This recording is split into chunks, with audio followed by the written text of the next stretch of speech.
Dan Ariens, welcome to Coffee and CEOs. How do you find an astounding experience? Very visionary, because like perfection, very hard to achieve.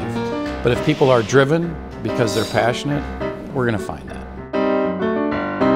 I'd like to start off, if you could just give us a little bit of the history of Ariens Company. You guys are, you're multi-generations, right? You're fourth generation? I am fourth, yes. Ariens has been around since 1933. Great-grandfather was in his 60s. My grandfather in his early 30s, late 20s. My father was the third CEO generation. I'm fourth. Okay. And I have the kids in the business now, which is, shouldn't say kids, I have the young adults joining the business now. So you guys have had pretty explosive growth since you took over. You guys went from, I mean, you were getting to be a large company already, but you've done a number of acquisitions worldwide. On the people side of it, with both employees and with customers, what are some of the things that you guys do when you do an acquisition, as far as communications with them?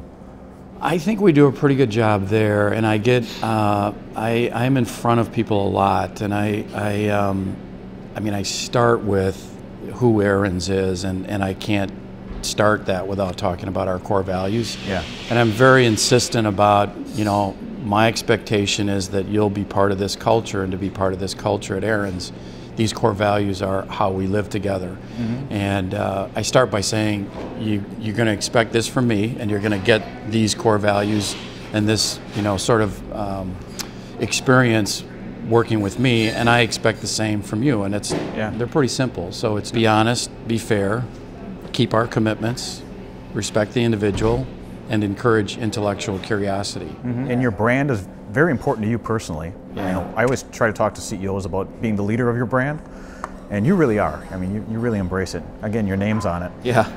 But that's how I spell it. Exactly. Your brand story, why is it so important to you? Oh, I think it's the most important asset we have. And partly, I don't consider people an asset. I consider. I was going to say, I agree with you on that. When they say people are most important, they're not an asset. They're people. They're people, right? Yeah. No, I think the brand is the most important thing that we take care of. And I think the really important thing with your brand is, your brand's not just your logo. Your brand is this whole long-term set of promises that you guys make to your people, to your customers, and you guys really live it and embody it. Yeah, we 83 years, going on 84, and we take that. I take that very personally.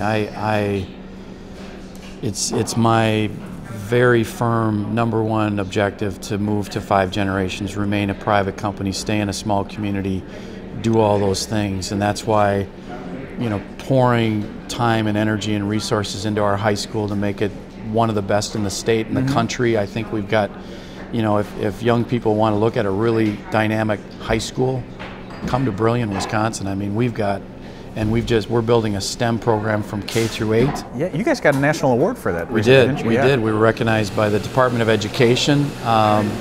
The secretary of the department came 2 years ago to view the high school, and we're very proud of that. I mean, that's one of my, if I have anything I can build as legacy, it's going to be what we do in that small community. We are a little company in a little town with a great culture, but if you look from the outside in, we are an international business that has customers that expect us to deliver at a high performance, get them product and quality. And when I have a customer experience that's the unique thing about the snowblower. I get amazing and interesting and sometimes disappointing letters every snowstorm. Yeah. There's a big snowstorm, and I get a pile of letters. Dear Mr. Ariens, or to the president of Ariens. That's unusual. You were telling me about that. Yeah. So you're paying attention inside and outside, which is something that we talk a lot about.